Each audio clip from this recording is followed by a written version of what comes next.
Thanksgiving is 1 week from today, and you know what that means. Let the holiday movie magic begin. From Wicked for Good to Zootopia 2, there's so much to see in theaters. So we brought in This Chix Flix, Susan Kamyab Stephens, to break everything down for us so we know exactly what movies we're going to see. Good morning to you, my girl. Good morning. So glad to have you here. Yeah. Okay, so everyone is in for a treat, right? The biggest movies of the season. This is the time of year where they start to come out. I feel like it's always around the holiday season where we get the really good ones. And so how excited are you, and what are you excited for, do you think, the most? I mean, this is my favorite time of year, award season. I love all these movies, and I've been dying for Wicked. Haven't we all? First one. Yeah. We've been waiting for it. So let's talk about it. For Yes. people who don't know, Wicked for Good, expand upon it. This is going to be part 2. Yeah, so in part 2, Elphaba is now deemed the Wicked Witch of the West, and she's been exiled from Oz, and she's desperately trying to expose the wizard's lies. All the while, Glinda has been appointed the Good Witch and comfort to Oz, but she's struggling internally, missing her best friend, and kind of playing part in this charade to villainize her. Yeah. I will say this second one doesn't defy gravity the way the first one did, but that it's still got a beautiful message about friendship, love, acceptance, and being cautious of false heroes. Oh, also, okay. Cynthia Erivo and Ariana Grande soar once again.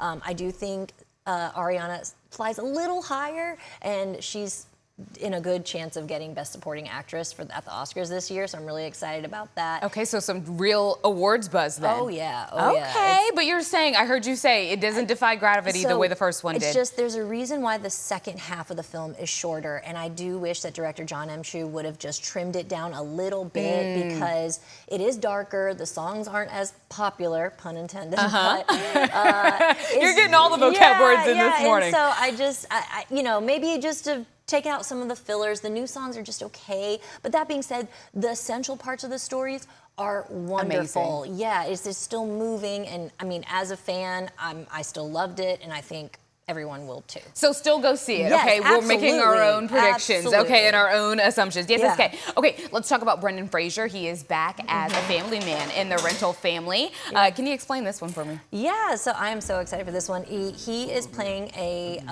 actor who is kind of struggling to find his purpose in life until he gets this unusual gig working for a Japanese rental family as playing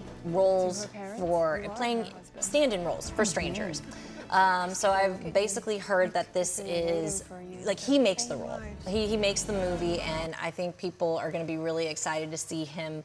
This just strengthens his role as an actor and his return to Hollywood, and it's kind of re-solidifying his place almost. Exactly. And audiences are saying that this film is sweet, touching, and a therapeutic watch. Okay. I want to get to this next one because I love Miles Teller. I feel like we fell in love with him in Top Gun, but he's going to have his final resting place and basically place in eternity. Explain this to me. Oh yeah, and I love Miles Teller too, as well as Elizabeth Olsen, so I agree. I was really looking forward to this one as well. But, in this film, it's set in an afterlife where souls have 1 week to decide on where they want to spend eternity. And Joan, played by Olsen, is faced with the impossible decision of choosing between her man that she spent her whole life with, or the first love who died young at war, and has been waiting for her for 67 years to arrive. And it sounds, you'd think, oh sure, I know what to pick, but as the movie unfolds, there is a lot of factors that come into play, and even as an audience, you're kind of like, what should she choose?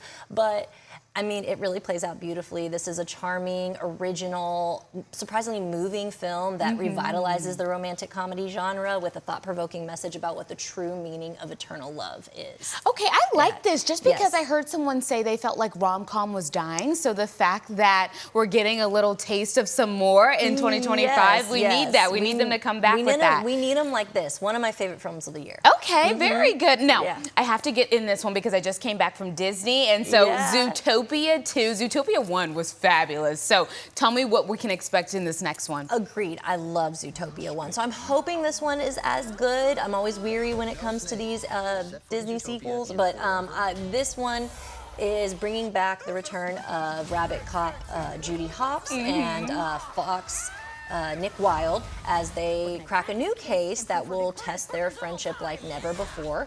and it brings back Jennifer Goodwin, Jason Bateman, and Ki-Hoo Kwan comes, and you know, I just think this is the perfect animated film for the whole family to see. It really is. Holiday. It's such a cute movie. Yes, I feel that way about a lot of Disney movies, and there's like jokes in there for the adults to get. It's for everybody. Now, as we go into the weekend, tell me any predictions. I know you've got your hand on the pulse, and so what do you think is going to have the biggest opening this weekend, or bringing in that money? I mean, Wicked for Good is going to, you know, splurge at the box office. So many fans have been waiting for this, and you're going to see people dressed up, getting themed food and drinks, and this is like, I mean, that's what's beautiful about these franchises, is that people make it an event and they get excited to go to the movies again.